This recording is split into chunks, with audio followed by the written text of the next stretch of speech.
Hey guys, we are excited to be here today to talk about our next podcast discussion, which is rope drop versus park close, and also Lightning Lane, which used to be called Genie Plus, but recently was changed to, and I'm going to mess it up multiple times in this episode, it's been changed to Lightning Lane MultiPass. That's what it's called instead. So if you're seeing all this stuff about Genie Plus and everything's changing, don't panic. We're going to talk about it and give you the rundown on what you need to know to have a successful day in Disneyland. We want this episode to be sort of laying the groundwork for our future podcast episodes where we will delve into more detail on a lot of these things. But we're prioritizing this one because if there's one episode you need before you head to the parks, it's going to be this. This is going to help you prioritize things throughout your day, learn what you need to know so there's no surprises once you get to the park, and also help you feel like you have a little bit of a handle on Genie Plus once you get there.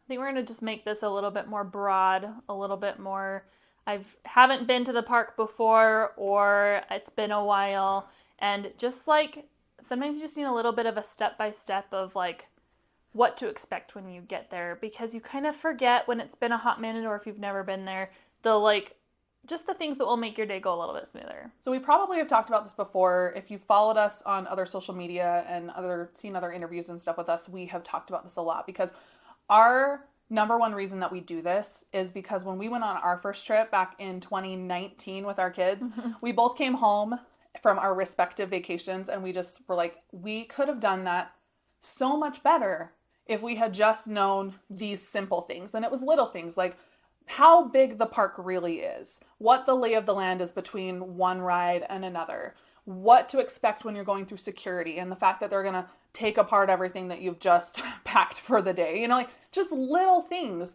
And so we just said to ourselves that this was something that was important for us to be able to pass on to people, because it really is the little things. It's not the major, like the things that you do as you go more often. Those aren't the things that you need on that first trip. And that's what this episode is about. It's not about diving into the really detailed stuff. It's about really giving you the confidence to go. Yeah, we just really want people to feel like their first trip, if it's their one and only trip, was just as valuable and successful as their fifth trip that could have been. We want people to feel like they have all the tools to make it successful, because it's expensive, and we understand that, and we want it to be good and right, and to have it be just like the best trip. So one thing I wanted to mention before we get really deep into this, because I want to talk about security and rope drop and all those things. Before I do, when I went on our first family trip, I booked the Camelot Inn, and it is across the street from Disneyland, like literally across the street. And Google Maps shows that it's across the street, and their website says that it's across the street, but anxiety-ridden first-timer me didn't really know what that meant. Like, did it actually mean it was across the street? Would there be some barrier that made it so that we couldn't walk and we'd have to like get on some shuttle or make some big, we'd been to Disney World, which felt like a whole different world. And the idea that you could just literally walk across the street seemed unlikely to me. So I called the hotel and I was like, are you really across the street? And they said, yes, they assured me, yes, it is. And I was still like, oh, it's a gamble. We'll see what happens when we get there. So we got there, and sure enough, it's right across the street. And so the first tip that we want to give you guys, especially if you're a first timer, is Harbor Boulevard. And by Harbor Boulevard, we mean anything from the Howard Johnson Anaheim down to the Anaheim Hotel, which is on the corner of Disney Way. Like that stretch. A couple blocks worth of hotels. And there's a lot. There's probably 15 hotels between there. So it's not like you only have two choices. There's a lot of options between there. But you literally walk for 5 minutes and you're at the sign, and then you're like walking past the buses that are dropping people off, and then you're at security and you're in, and it's very easy to leave halfway through the day. You're not folding up your strollers. There's no secret tram or secret thing where you gotta walk clear around. You literally cross a normal street crosswalk like you would have at home, and you're there. So, I made the mistake on my first trip, which part of it was due to like hotel availability, but we ended up at the Paradise Pier Hotel at the time, which is now Pixar Place. And we were like, oh, we're on property. We're going to be so close. It's going to be like no problem. And we leave our hotel, and it was actually raining that first morning, like cats and dogs pouring rain. This is sounding on our first like morning, a great omen. which was not great, but we were, ready to roll. And we walked for like 4 minutes or so, 4 or 5 minutes and we got to security. And I was like, that wasn't bad. That's no biggie. This is downtown Disney security. This is on the Disneyland hotel side. On the Disneyland right? hotel side. Yeah. This is, you have to walk through all of downtown Disney before you are actually at the gates. So it was more like a 15 to 20 minute walk, especially in the rain and with strollers and toddlers. It was like our shoes were soaked before we even made it to the gate, and we were a little bit like, what? Well, and so a little bit of a bait and switch, thinking that we were on property. But so this is the nice thing about Disneyland. On property doesn't always mean better. And those harbor hotels, they may have fewer amenities. They may not have all the Disney magic of being, having all the IP and all of that. But they really are, especially if you're like, we want to be in the parks. We want to be going all day. We want to be like, and you just need a nice place to sleep. All those harbor hotels are going to do that for you. And you're going to save a lot of money and have all your money for your food and your, I want to say merch, but souvenirs was what I was looking for. And feel like it was not as much of a break the bank situation. I think a lot of people, which is also why people feel like it's their once in a lifetime opportunity, is because they go on the Disneyland website and they price out their Disneyland hotel stay, and it's, $3,000 just in like sleeping accommodations, and then it's tickets, and then it's, and flights and parking and all the things, which the Disneyland hotel parking is way more expensive, and all those things where you're like, okay, well, this is really out of reach for what we can do. But you stay across the street of harbor and your hotel is $1,000 for your whole trip instead of $3,000 for your whole trip. And then you're starting to feel like it's more doable. So that's just, that's going a little, I went a little far. We're passionate about the hotel situation. Well, I was going to say, back when you were talking about the Pixar Pier situation, I wanted to note that if you are choosing to stay at Pixar Pier now, there is an entrance that did not exist when she was there. It's better now. So you can now walk from Pixar Pier, especially if you're going into DCA, you can walk from Pixar Place Hotel directly into the DCA, like sort of down by the Little Mermaid. There's an entrance. So we also did not know about the monorail. We did not know about the ability to ride that in and out to save our feet. There's things. So you know so much better now. I know I would, if I was staying at Pixar Place now, I absolutely would recommend Pixar Place now. For sure. Yeah. 4 years ago, I was like, it was fun, but pass. Pass. But one other thing I wanted to say about the harbor hotels.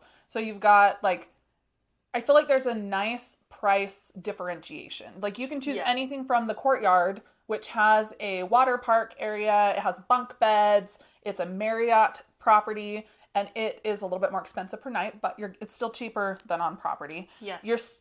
You're getting certain amenities. Everything from that to a literal motel like the Best Western, which offers free breakfast, by the way, or the Tropicana, which is going to run you more like maybe $250 a night ish, give or take. Well, it gets higher sometimes, but the point is, it's going to be a lot. You have a lot of variety in your budget, even along that. It runs the gamut, even along that section, and you're going to find something that fits your family's needs without breaking the bank. For sure. So anyway, that's our first tip. Harbor Boulevard. Look into it. And if you have questions, you can always message us. We have stayed at or toured literally every hotel along that section that we're talking about, so we can give you the pros and cons to that. And I don't know if Getaway Today offers 3rd, 4th, or 5th day free on any of those particular properties, but you should check, because Getaway Today also is a way to save you some money on hotel nights. And they do have a lot of really great hotel options, both along there and in the vicinity, that have benefits. Yeah. And if they don't have extra night free, free parking or discounted parking or, or breakfast credit or, that kind of stuff. So definitely let us help you. And in general, they just have discounted rates in general versus when you just call the hotel. Right. And if you do see a better rate on the hotel website, you can call Getaway today and they will match it. Yep. So there's never not a reason to go through them. Plus layaway, and you can just plan your trip a little bit better versus paying it all up front of the hotel. So anyway, there's lots of reasons why we love Getaway That's the today. hotel. Well, now, just like you wake up, it's Disneyland morning, you're heading into the park. Now what? Because that was always a question for me, like, how much do I need to be packing in? Can I pack things in? You know, how far away is it? All these things. Can my kids walk back and forth from the hotel? All of these sorts of things are things to be thinking about. But if you stay on Harbor, like we suggest, you walk across the street, you walk past a little bit of security, like people standing around just kind of watching. There's dogs that are there and everything. But you're not going super far. You're walking like the stretch like a block. A parking lot. You know, like it's not super, super far. And then you get to the end and there's all these security lines. You want to plan to have all of your bags open, your zippers open, your stroller open, your stroller like shade open up. All of those things they'll want to check. If you've like been back at the hotel and you packed this beautiful like packing cube to go underneath your stroller and everything, plan that it's going to be opened up again. So just kind of think about as you're packing that this needs to not be like inaccessible to them, because it will be all opened up. They gotta open up, they gotta feel around, they gotta make sure everything's safe. Don't try to take anything like stools in.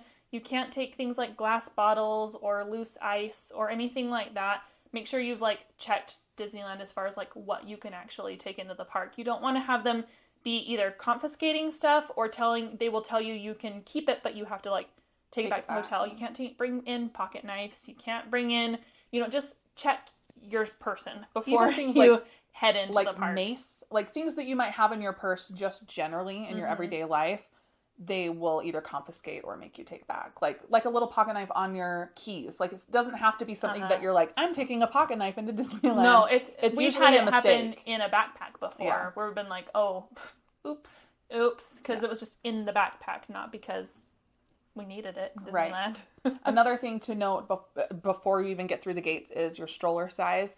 They do have restrictions on that. You cannot take wagons in. There's no you can't have anything that you can pull behind you because it's a trip hazard for other people that you're pulling a wagon that people can trip over. If you do see wagons in the park, it's because they have received a special okay for it. Sometimes certain disabilities, they do allow those sorts of things. So if you do have feel like you need a wagon for your child for some specific reason, you can contact Disneyland and get a special ticket. But if you see one in Disneyland, you're like, well, they have a wagon. It's because they've been okayed, not because that's the general acceptance. You can do double strollers. You can have extra wide strollers. We definitely suggest strollers while we're talking about it for anyone that can be in a stroller. Anyone that's the size to sit in the stroller. Our kids, usually around 8-ish, tend to size out, and we have pretty big kids. But if you're like got your 5-year-old and they're like, they haven't used a stroller in 3 years, they need the stroller.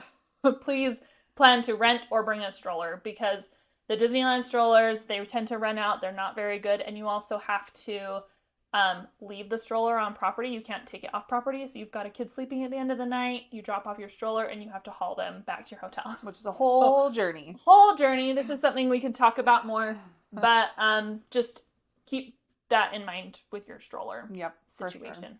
For sure. And there really are lots of stroller options that are very reasonable. We've gotten to where sometimes, even though we have a stroller at home, I rent one anyway, just because it's more convenient, and I don't really want my stroller getting all hashed to death through the airline. It's like, I can't even explain how affordable it is. It's like, what, $60 for your week, usually or right around whatever, $60 for a 5-day trip. It's worth it to me to ruin for a double, to wear out someone else's stroller and not my own in Disneyland. Plus they're usually nice ones, like, joggers and city minis and stuff like that. I've never had one that I've been like, ugh, I didn't like this. Yeah. I've been happy with it always. So definitely look into that for sure. And we'll talk more about that we're going to do like a whole episode focusing specifically on Disneyland with kids, like all the specific things that you might want to know. So we'll talk more in depth about that, but just log it away. Something you're thinking about going through security. So you get into security, you walk into the Esplanade, and you literally can go to Disneyland or DCA. They're right next to each other. It's like, again, walking across a parking lot. It's not far. It's easy to hop back and forth. You don't have to get in and be like, then getting on transportation or anything. Like, you're literally there. Plan to have your tickets already downloaded on your phone. We're also going to do an episode about using the app and making sure you know how to do all of that. One thing that people don't really realize sometimes is they order magic bands off of the website, but they don't necessarily and so they've got them all ready to go, but you have to link them from your app to each magic band to their personal ticket, all of those sorts of things. When you go through the gate for the first time, they will take your picture. So if you accidentally put the wrong name on somebody's ticket or something, it's not a big deal. But once you've scanned in and they take the photo of the person attached to that ticket, that needs to be that person's ticket from then on. Because every time you scan in, their photo will pop up and you need to make sure you've got the right ticket associated with the right person. Right. So, but that's really about all you need to know about getting into the park. One thing to mention before you move forward in the ticket realm is that anyone that has a phone in your group, it's a good idea to have them all link their tickets together. So your husband, your wife, your partner, your teenage child, whatever. And that goes for both Genie Plus use. It goes for getting virtual queues. It goes for just being able to get in and out of the park easily with whoever happens to pull it up. Sometimes one person's phone isn't loading very quickly. The app's not working. So it's just really nice to have backups. And we always just link tickets before we even head into the park and make sure that everyone that has a device has the app downloaded and has everyone's tickets in their party all linked together. Well, and you can have different accounts. You don't all have to be logged into the same account. You just, in your individual account, you go and you add everybody's ticket in so that you have access to it, they have access to it. Yeah. It just makes your trip it's so pretty much easier. Self-explanatory once you're in there too. It'll show you where to There's cast members everywhere that are happy to help you link your magic band if you don't know how, get your tickets added, all those sorts of things. Just make sure to don't go into your day being like, I just have no control over my tickets and stuff like that, because you want to be able to make sure everybody has what they need. You want people to be able to enter and exit the park as they need. If you're there with grandparents, sometimes we've done this where we make sure they have their own tickets in hand or their magic band to where they could leave the park and come back separate from us and all of those sorts of things. So just make sure you know how all of that works. And one more little thing just in general about the Disney community is, especially at Disneyland, there's so many locals and so many pass holders and stuff, and almost all of them are friendly. So, I mean, we have fully stood at rope drop with families and helped them schedule their first ride of the day, got their Genie Plus paid for, done all the things to help them feel confident that they knew what to do. And so if you have a question and you're standing at rope drop or you're standing in the line to get in or whatever and something's confusing, look around for someone that looks like they know what they're doing and just ask. People are happy to help. We're always happy to help. And I feel like most people would say, oh yeah, you just go link this or you just do this or whatever. So just reach out, take advantage of the crowdsourcing around you, and don't think that you're an island, because you're not. So one thing, as we've gone through all of this, it's taken us probably almost as long to talk about it as it would take you to actually do it in the park. Yeah. You walk from your hotel, you get to security, you go through security, you enter with your tickets. If you're staying on Harbor, what would you say from leaving your hotel room to entering the park? We timed it a lot. I feel like on a normal day, before security kind of changed and got a little bit trickier, I would say we could easily time it and be in within 15 minutes from any of the ones along the general harbor section. So, a general rule has always been, if we want to be there for rope drop, we leave our hotel by 7:30. And we will be there with enough time. And if we want to give ourselves a little buffer, 7:20. Yeah. So, yeah. So just so you're planning your timing, don't feel like some people are like, you should be at the park an hour early. Please don't. You're just going to be standing at a gate. If you want to be the first people at the front of the gate first thing in the morning, by all means. Well, and there's reasons, because they usually do open the park itself between 7, I feel like no later than 7:30. They usually, are you saying no? Saying, yeah. Oh, I thought you were like, no, they don't. I was like, yeah, they do. No. So usually you can be in the gates by no later than about 7:30. And so if you want to like get some photos with crowds that are lower while your kids still look cute, or you want to, you know, I mean, sometimes characters start to kind of, you know, come out against, you know, toward the train station. If you want to be toward the front of the ropes, there's reasons to be there by about 7:30, but there's no reason to be there at 7 for sure. And there really is going to be limitations on what you can do. You can't really buy food yet. You can't like shop. So it's really photos, getting your stuff set up. Now I think about it, they are letting people in before 7:30 now that they have early entry on early entry days, because they want you to be able to get into the park at 7:30. Like true. Be going to a ride at 7:30. You're right. Well, but that changes day to day, depending one park on to the other. Day. So, but as a general rule, I feel like they're both parks really are open by 7:30 easy. And so just if you're an anxious person that wants to know you're in the park, that's fine. Just, it's not going to take you an hour to get from, you know, your hotel to where you need to be. It's going to take you 20 minutes, like, just is. Once you're in the park and you've taken your pictures and you've done all the things we just talked about, you can either get in line at Starbucks and wait for an hour for your morning coffee, which is a choice that you can make. Valid. Or you can go get in line for rope drop. So in Disneyland, you've got basically 3 to 4-ish directions you can really go. The hub, if you've been in Disneyland, excuse me, is a circle.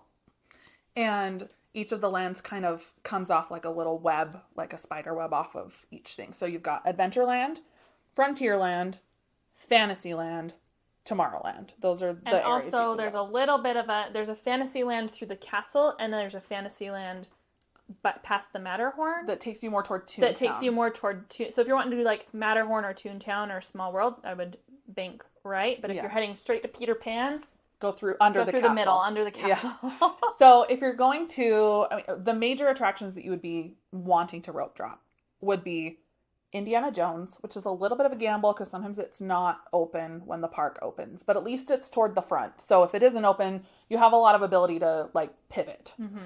So Indiana Jones, Haunted Mansion, Holiday in particular is one people like to rope drop. That's where you're going to head through Adventureland. Then you've got Frontierland, and that's Big Thunder, which most people don't rope drop, but that's where you'd go for Big Thunder. Or if you're going back to Rise of the Resistance, which is a whole journey because it is a major gamble. Because on the one hand, it may be a great way to get a low wait time.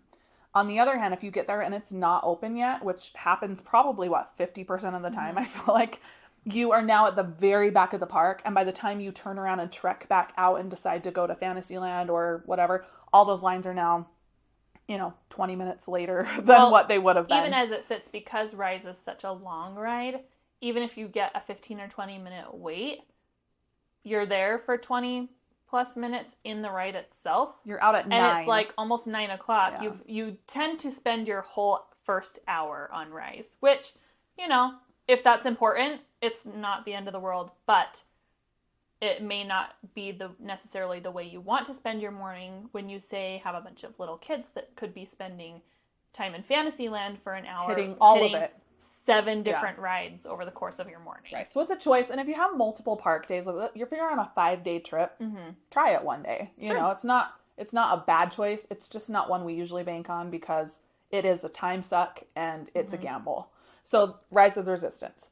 The other choice is going under the castle, like Britton said, and that will lead you to Peter Pan, which is the major one people try to rope drop. But honestly, and we did a post recently on Instagram, you can go look at about this, we don't recommend this one. And this is because if you're not the first person on Peter Pan, basically, if you're even in that rope drop queue, you're still waiting 30-ish minutes before you end up on that ride. And it's a 2-minute ride.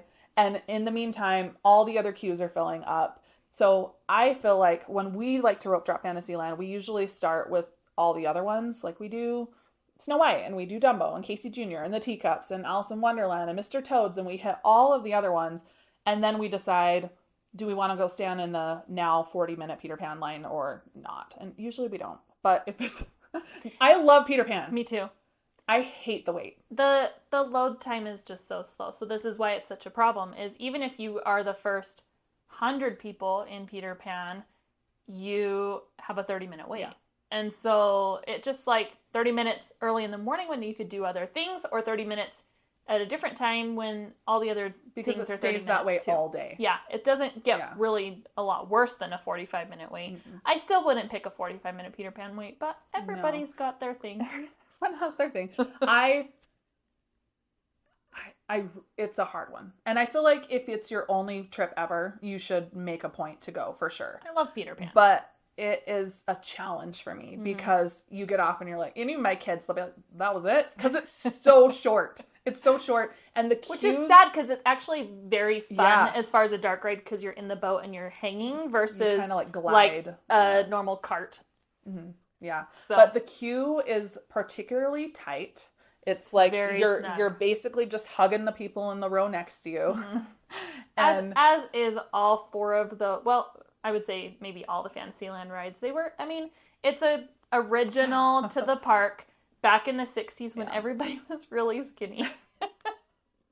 And I don't know what it is, but if you are somebody that doesn't enjoy crowds or feels like you don't want to be squished into a really narrow queue, maybe don't Fantasyland rides. Well, and if you're going to Fantasyland rides, do it during rope drop because at least then you're more likely to, you're not snuggling weave through and not snuggle up against people in the hot sun.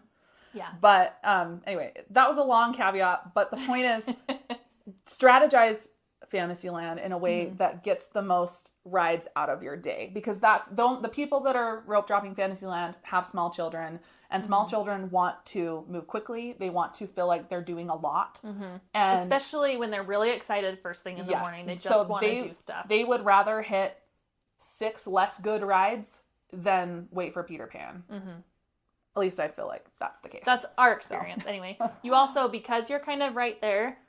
We tend to hit stuff like Teacups and Alice, and Matterhorn is not always open first thing either, which is kind of a bummer because it can have a really long wait time and it's a good time to do it.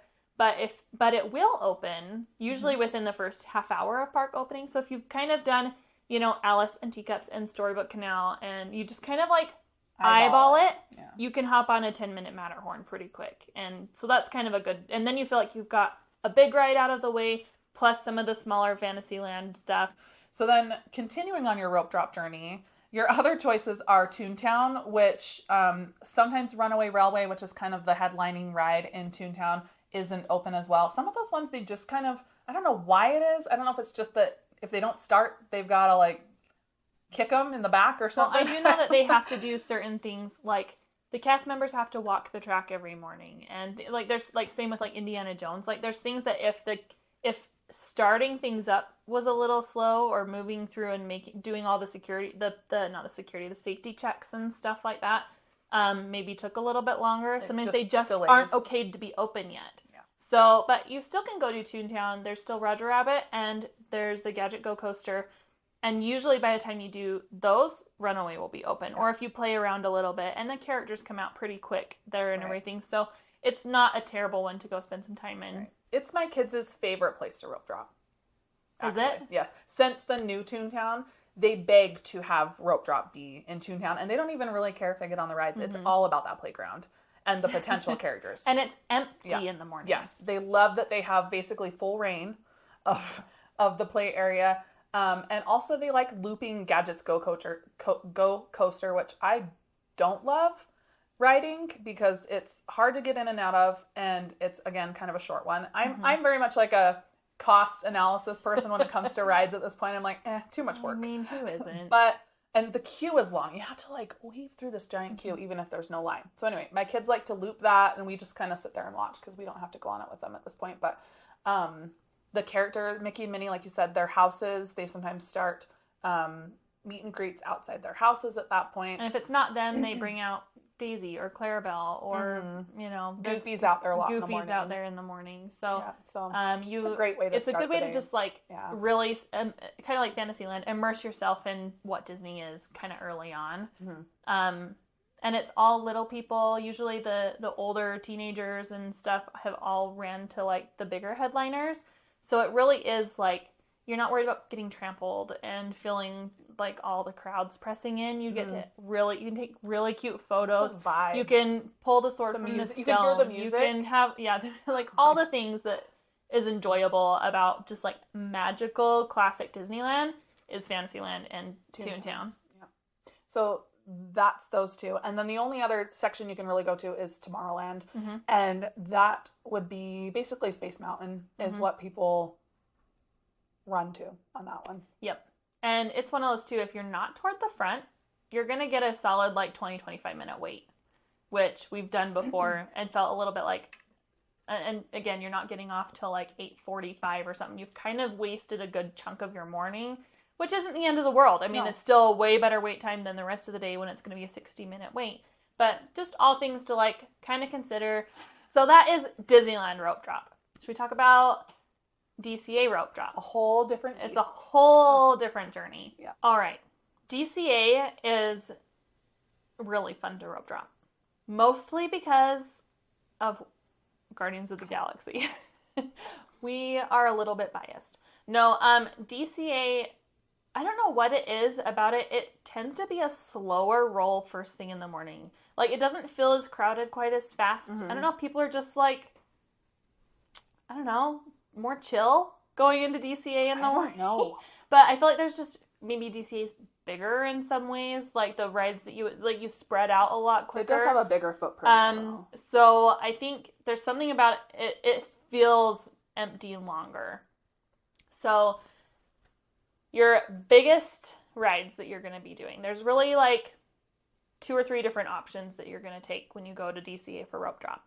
The first one, which I would always encourage everyone, well, no, I don't want anyone to go there because I want to go there, is to Guardians of the Galaxy. So you don't enter through Avengers Campus, you enter through Hollywood Boulevard. There's a rope kind of right around Animation Academy where they block it all off, and that's where you stand and wait for Guardians of the Galaxy. You can go to Web Slingers, but we would not suggest it because you get stuck behind the Guardians crowd and have to go up and around and then to the back of Web Slingers to get it. Like, you got to enter Web Slingers from the Cars Land side. So anyway, Guardians of the Galaxy is really the only thing you're going to do from Hollywood Boulevard. Your other option is to go straight down Buena Vista. The rope's kind of right around Grizzly Peak, and you're going to head toward either into Avengers Campus or into Cars Land. Avengers Campus will take you to Web Slingers. Cars Land, most of those people are heading to Radiator Springs Racers. Do we suggest Radiator Springs Racers first thing in the morning? It's kind of the same sort of thing as Rise of the Resistance, where it's a choice. And maybe if you have a lot of days, it's not a horrible way to take a gamble, but we never do it. And it's because, everyone does it. So it's, again, one of those things where unless you're at the front of the ropes, you're still waiting in a line. You still have a 40-minute wait. And the other thing is, about half the time, it's not open. And so you get, and they you don't tell you usually that. don't know until you're at the back of Cars Land. Right. And then you've kind of lost your opportunity to bank to Web Slingers or head to the pier. Like, you're kind of just, you're like, I guess we'll go, then Luigi's has a 40-minute wait first thing in the morning because everybody has to go there. So I don't choose it usually. I feel like there's just as good of strategies for riding cars. One of which is if you have all your kids 7 and older is single rider. Half the time you end up in a car with at least one other person in your party anyway.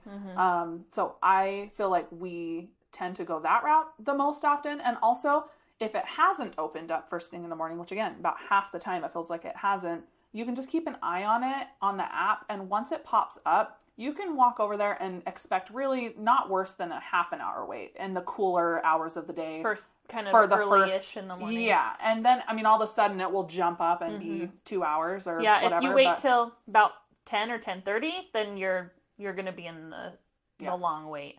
But usually in that first hour and a half, if you don't do that initial jump with everybody, you can go back after 15 or 20 minutes. And it's not any worse. It's not any worse, and you've already done a couple other things. Yeah. So that's, I don't know.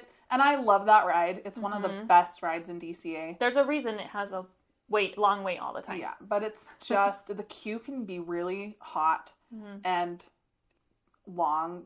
There's a lot of little rooms. We really like it earlier in the morning, single rider, or like evening. Mm-hmm. So like while people are watching World of Color, the first World of Color, like 9 o'clock at night, it can be it's not too bad. Yeah. So your third option would be to head toward Pixar Pier.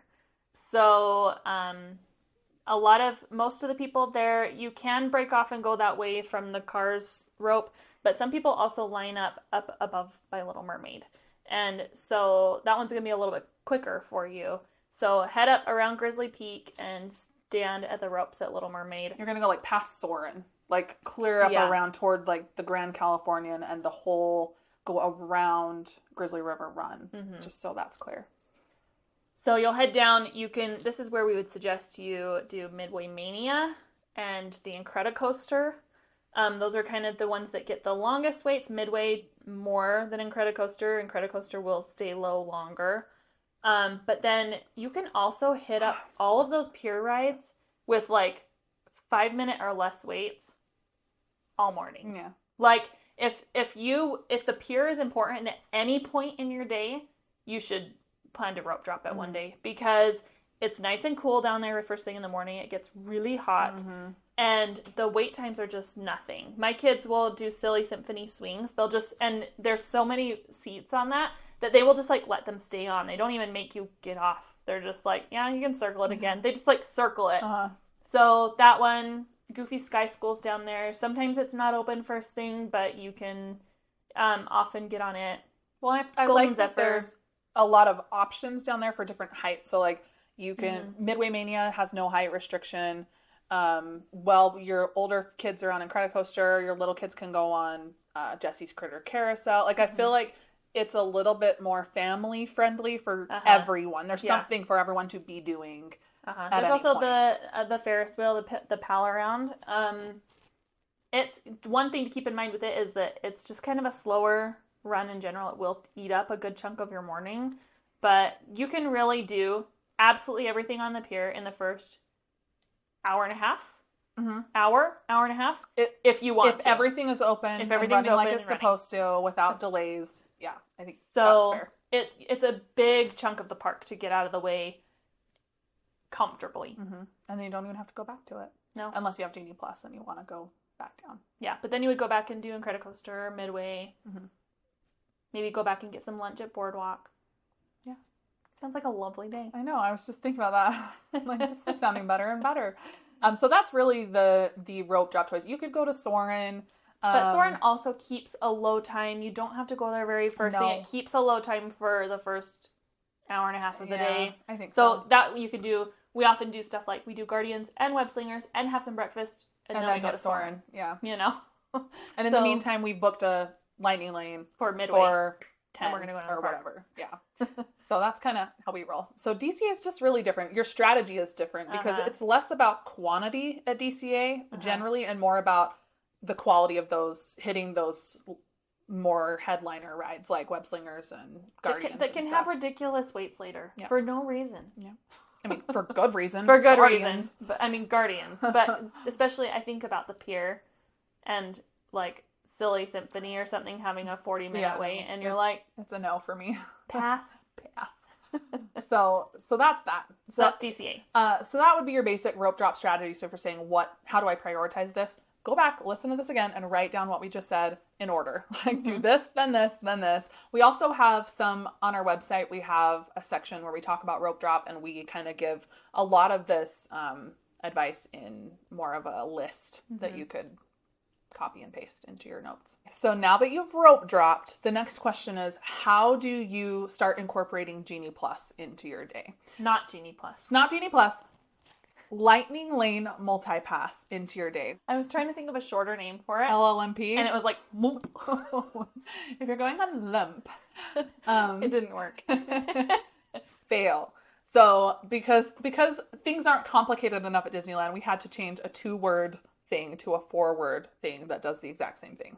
And at Disneyland, it literally does the exact same thing it always has. At Disney World, they've made some changes to like when you can booking things before you visit, all that kind of stuff. This is not that. So throw those things away. If you've read those things and you're going to Disneyland, Disney World does not apply Nothing changed. If you've already bought tickets that have Genie Plus included on them, don't panic. Yeah. It's just now Lightning Lane MultiPass. It's the same lump. It's the same thing. Don't panic. You still have it's still the same price. It's still the same value. You're still going to do the same things.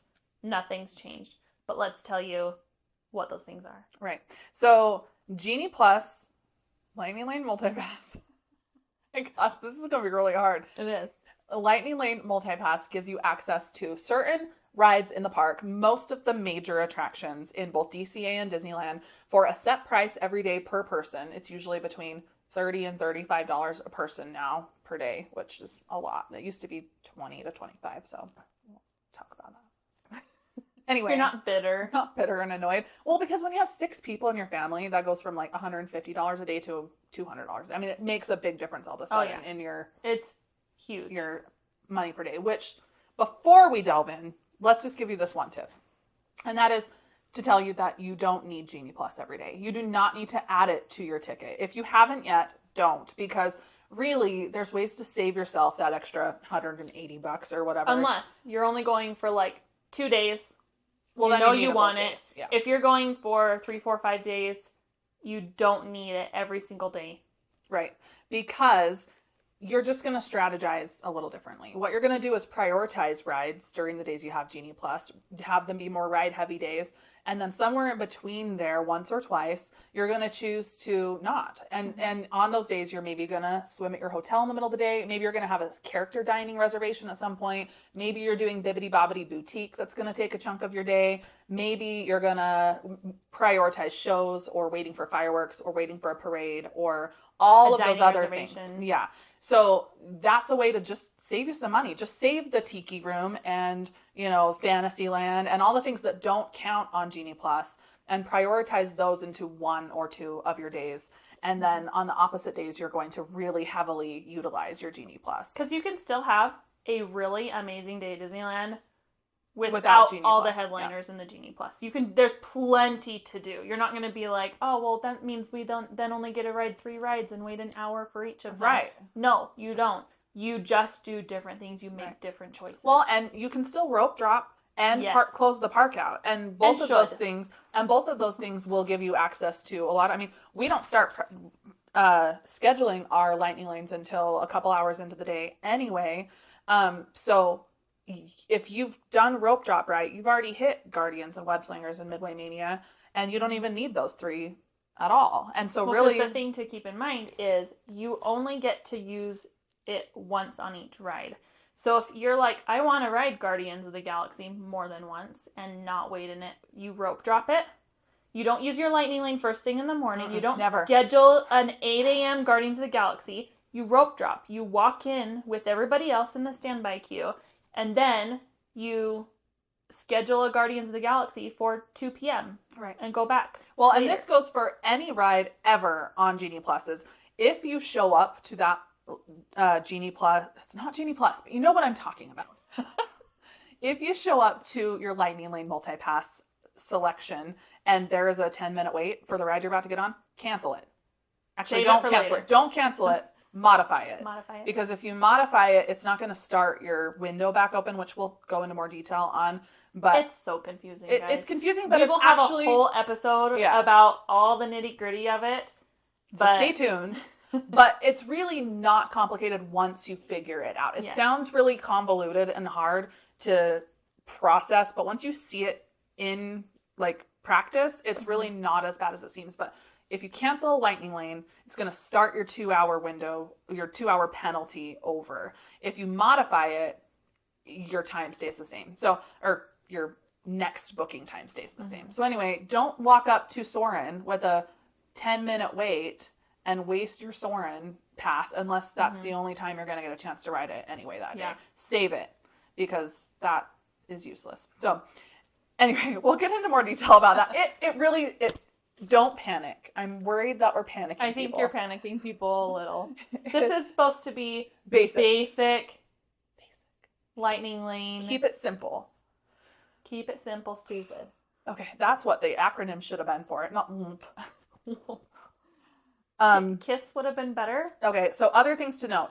if you have hoppers, or if you don't have hoppers, the value of your Genie Plus automatically is half of what it was because you don't have access to the other half. It doesn't cost you less to get a Lightning Lane MultiPass ticket or for half the park. You still pay $35 rather. And actually, in general, if you only have a DCA reservation all day, you'll hit your everything. value is like even less. Yeah. Disneyland, there's more choices. Okay. Park hopper choices. Disneyland choices. DCA choices.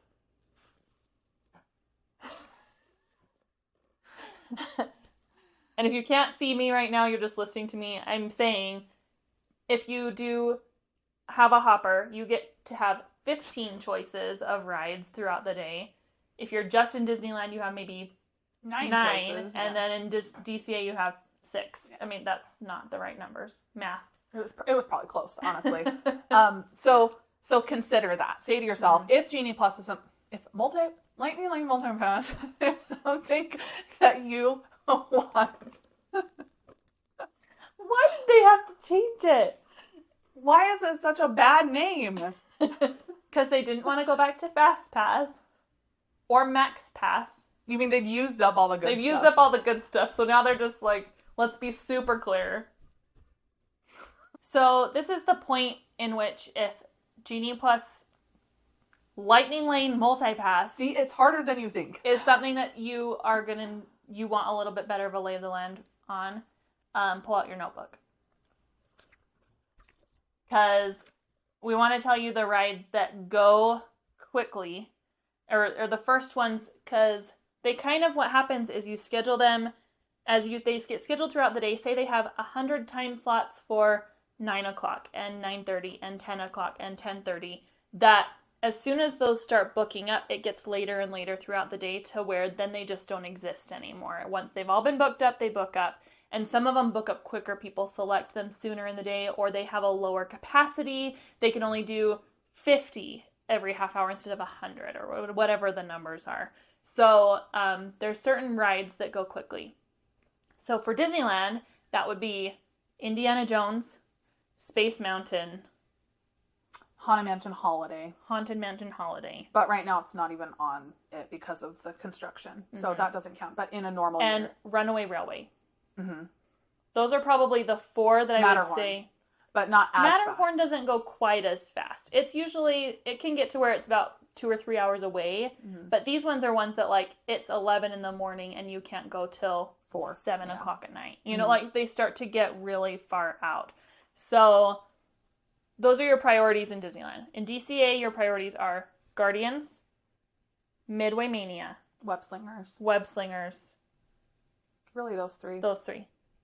Everything else, you can usually plan that there's, a little bit more wiggle room. You can get closer to immediate return times or only have to wait for 45 minutes or whatever. But those are your priorities of ones that you could, if you do not get them earlier in the day, you may not get to use them at all. Right. And you can still, sometimes they'll reappear. Like people will drop them and rearrange things or whatever. And in that case, sometimes you think Indy's gone and all of a sudden 10 p.m. one pops back up or something. That does happen, but it's not it's not something you can guarantee. So it's just better to make sure you got them out of the way if they're important to you. And you can prioritize that based on a lot of things, just what your family's own interest is, what people's height requirements might be, that kind of stuff. Not everyone has the same priorities as other people. But again, this is why we also don't start booking first thing in the morning, because if you book your Guardians Lightning Lane and it's really only got a 15-minute wait, you're kind of wasting it. Go do the 15-minute wait and ride it, and then book it later when it has a 90-minute wait. Right. So that's why you want to book it when it makes sense. Okay, so the other strategy that you need to keep in mind, along with which order to book things in, is the way that Lightning Lane MultiPass works, which is you can book a new ride every 2 hours or as soon as you scan into the current ride you have on the schedule. So if I book something, comes first. Yeah, whichever comes first. So if I book a Midway Mania for 9 a.m. at 8 a.m., technically I can't book another ride until 10 a.m. But as soon as I scan in at 9 a.m., I'm free again. So you want to choose things that have the closest return time as possible when possible, because you lose that 2-hour penalty gets smaller. It doesn't exist if you cleared your bank, so to speak. So there's certain things where you have to take the penalty. Like if Indiana Jones is already out till 4 p.m. at 10 a.m. when you go to book it and you really, really want it, you have to decide if it's worth waiting till noon to book your next one and take that penalty. You can also learn how to toggle, which is a kind of something we can go into more detail on. You can book the 4 p.m. to sort of get your clock rolling and then kind of keep checking and see if an earlier time has popped up and modify it to a 2 p.m. 2 p.m. or a 12 p.m. or whatever might randomly pop up as people rearrange their day. But that's something we can go into more detail. Don't feel bogged down by that at this moment. The big thing you need to keep in mind is you can book another one as soon as you either hit your 2-hour window or scan in. And you want to scan in if possible, because that's going to be less than your 2-hour window. That's the only That's why benefit. Also, the sooner you can scan in, the better. If you do have a window of from 9 to 10, try to go as close to 9 as possible. Don't wait clear till 10. Right. Or you're because as soon as you can clear that, you can start the clock on another ride. So the minute you scan in, you get on your phone and you book your next one. Like while you're in the queue, you pop on and immediately book your next one. Don't leave a delay in time. And if you do have to wait for the 2-hour penalty, set an alarm on your phone so that you can know it's time to go book another one. And the biggest time that I do the alarm setting is when we take breaks in the afternoon. So maybe we have gone through and scheduled, like we've hit, a 9 a.m. and a 10 a.m. and a 10:30 and an 11. And we've kind of knocked out a few in the morning and we're going to go take a break. So this is a great time to choose things that are disappearing quickly. Like if Indiana Jones is already gone at 9, or if Indiana Jones is already out till 4 at 9 a.m., maybe still don't get it quite yet.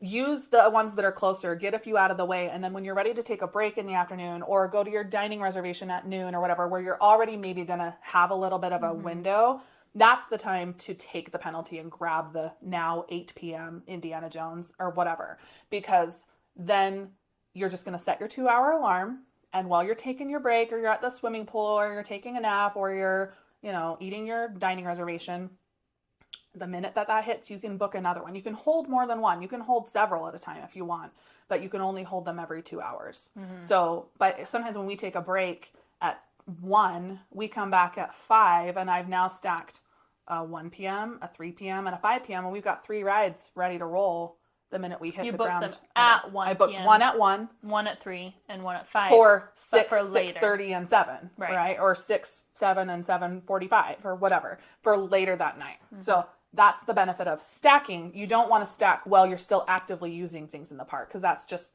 wasting your 2-hour time. And we also keep seeing weird things online where people talk about stacking your afternoon at 8 in the morning.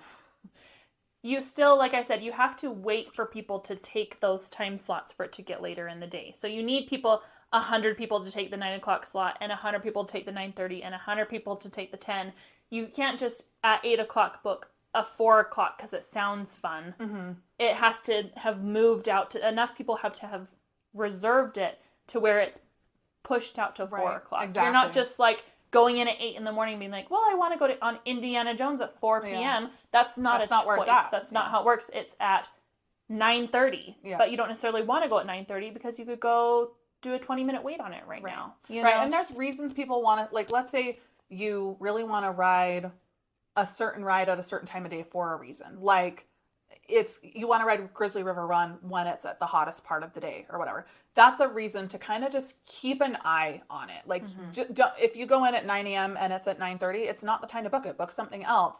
And when you start to see the time creep up and it's at 1 p.m. and you're like, oh, okay, that's when we need it, then you pull the trigger. You just kind of keep strategizing and prioritizing based on where you are in the park, what your plans are for the day, what the weather's like. All the factors make a difference in how you decide to stack those things or choose to wait and not pull the trigger.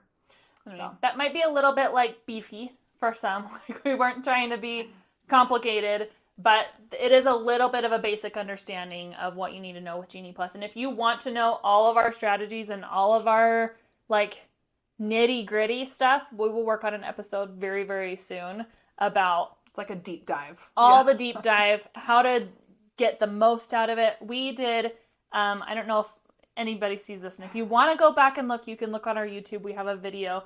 We rode every ride in both parks that were open in one day back in November of 2022, 23, 2022. 2022. And by using Genie Plus, single rider, rope drop, park close. It was a 16-hour day, but we rode every single ride in both parks that was open on that day in November. So it is possible to use all of your Genie Plus tools. Yeah. And to use your single rider, and if you're gung ho and you've got a bunch of teenagers that are willing to do a 16-hour day and go hard, you can absolutely make the most of your day and do a ton of rides. You just need the tools to make that happen. Mm-hmm. And we want to deep dive that with you. But if you're just like, we just want to go have a relaxing, fun family vacation, this will help you make it easier, make it so you don't have hour-long waits on stuff that you should have a 10-minute wait on, or, how to keep your kids happy and stuff like that. That's more what this is. We can make it more intense. Well, and we talk about this a lot down the road. That's like, this is one of those things where if you haven't been to the parks, you just don't know. Mm-hmm. And once you've gone a few times, there's certain things that, like, we can look at a line at this point for probably basically anything. Mm-hmm. And if it says 45 minutes, we can be like, that's not 45 minutes. We can say that's actually 20, or that's actually an hour. Mm-hmm. Because we've had enough experience with how things flow, what the loading process is, what the likelihood of breakdowns are, that we can intrinsically kind of like instinctively do that at this point. Obviously, a first timer doesn't know that. If it says 45 minutes, you believe it's 45 minutes. And that's the only thing you have to trust, unless you've kind of done a little bit of research. We will, like Britton said, we will deep dive this. And so if you want that deep dive, stay tuned. But hopefully this gave you a little bit of a basic confidence to be like, okay, I have the basic tools to feel like I can book a trip and maybe make this work. Or I have my trip booked and now I'm not like hyperventilating. Or if you have questions, put them in the comments. Send us messages, whatever. We're happy to help at any point. We will definitely respond. We're eager to help, and we want you. It's like we said, like the whole purpose of this is we want you to have a successful trip, and we know how much it can go wrong and how easily it can. We have people that'll message and be like, I don't know what you were talking about. I got on 3 Genie Plus rides all day long, and we're like, well, you did it wrong. Mm-hmm. Like you just did. There's no way you got on only 3 rides if you knew what you were doing. And so don't be that person. Once you get there and book a couple, it makes a lot more sense. You'll all of a sudden be like, oh, now I know what they were talking about. That's how you makes modify. A lot of sense. So don't panic. Don't panic. It's doable. Yeah.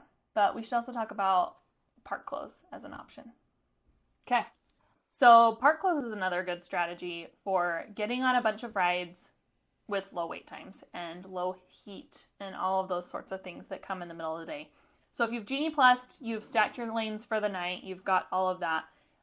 You also have shows happening. There's fireworks, there's Fantasmic, there's World of Color, there's sometimes a nighttime parade, depending on when you're going. Plan all that in, and also plan that crowds happen at this time of night. Like if you're going in for park close, go in and get some dinner. And find yourself toward the back of the park somewhere and stay there during shows if you can.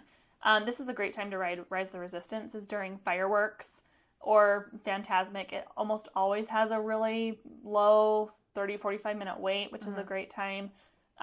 Remember that Fantasyland and Toontown close for a couple of hours in the evening during fireworks for safety. But then by about 10 o'clock, they both open back up, and this is actually a super great time to do these too. So if you didn't Fantasyland rope drop in the morning or Toontown, do it at night. It's super cute at night. It's all twinkly lights and lit up both areas of the park, and you can hit a bunch of stuff one right after the other. I mean, Big Thunder Mountain's amazing in the dark. I swear they speed it up at night. Do you think they do? No, they don't, but it feels that way. It's so much faster. I almost am to the point where I don't even like it in the daytime because I love it at night so much. Like, I'm like, what a waste. It's so much better. So just all things to keep in mind with park close. You can stay, DCA's open till 10 usually, and Disneyland's open till midnight. So this is another benefit of Park Hopper, is you can be in DCA till 10, you can watch World of Color, or just close down some rides in DCA, and then if you're still ready for more fun, you go over to Disneyland, and you've got a couple more hours of really, like, walk-on almost stuff. walk-on everything, yeah, or at least, like, really low weights. So. And until midnight. You can hop on a ride up until park close, so you can go get in line for something at 9:59 in DCA and 11:59 in Disneyland, and they will let you ride that ride. So if you're like, I want to get every last second of my Disney fun out of this, go get in line for Space Mountain at 11:58, and you'll wait through the whole queue and ride it, and you don't leave till 12:30 or whatever. So that's our evening. Definitely a valid strategy that gives you basically the perks of rope drop, only without having to get up at the crack of dawn. And some people just aren't morning people. We have a friend that she's like, I just don't like waking up. I will always pick park close over rope drop. And a lot of grown people without little kids feel that way. When we go on trips by ourselves, we tend to hang a lot longer than with our kids generally. So it just kind of depends on the dynamic of your family and what sounds like it will work best for you. But it's a whole vibe at night. You don't want to not go. I mean, no. Take a break. There's just nothing good about Disneyland between 2 and 5 p.m. Like, prove me wrong, because I don't enjoy it during that period. I would rather be sleeping or swimming or hanging out somewhere eating a snack. Well, the crowds are just so much. I think the only time I prefer is when it's like really cold dead of winter or something, and it's pleasant weather that time of the day. But it's still crowded. Like, that's for me. And maybe, again, this is sort of a we go a lot thing, and so we don't have as much perspective on this. But, like, there's only so much I'm willing to do. People are getting tired. They're hungry. They're grumpy. Your patience is starting to get a little thin. And it's just a good time to go take a break. This is, again, why you stay on Harbor or somewhere nearby where you can feel like you can go back to your hotel. You can change your clothes that have been all gross and sweaty for the night or whatever. You can leave everything at the hotel that you don't need. You can it's just a reset. Even if it's that my kids don't nap. My kids, like, almost never nap, no matter what I do. But we will go back to the hotel and get them a snack and sit on the hotel bed and watch some cartoons. What they want to do anyway. We'll kind of, like, take a little power nap. And they're totally happy to do that. Yeah. And just, we turn the lights down. We kind of just, it's like quiet time. Like when they're toddlers. Just do a little reset. My kids love going back and watching Disney Channel or whatever while we take a nap. Like, that works for everyone. And everyone's happier, and everyone's fuses are less short, and you can change your clothes, like you said, and, you know... change your shoes. We really often will just change our shoes just for a different... Everything's hitting in a different spot, even if they're not, like, causing a problem. It's nice to just change your footprint. And I don't know. I will always be an advocate for a midday break. For sure. So, if at all possible. Anyway, so that's our tips for this episode. If you stuck with us through all of this, it was kind of long, but there's a lot more we could say, and there's a lot more we want to say. And we have really kind of worked to create sort of an outline of what we want to cover over the next few months, really, where we can kind of help you think of this as sort of like a course in Disneyland, where it gets progressively more detailed and difficult. Disney 101. So this was like your first taste of just basics to help you kind of get your feet wet, and we will delve into things like how to get a dining reservation, how to run the app, how to take kids, how to, we have a lot of things still coming down the pipeline. Genie Plus Lightning Lane MultiPass. Lightning Lane, lump. We'll talk about lump in a further episode, so stay tuned. Thanks for being here, you guys. We really appreciate it. Give us a like and a follow, subscribe if you can, share with friends. It always helps us out, so we appreciate you being here. Till next time.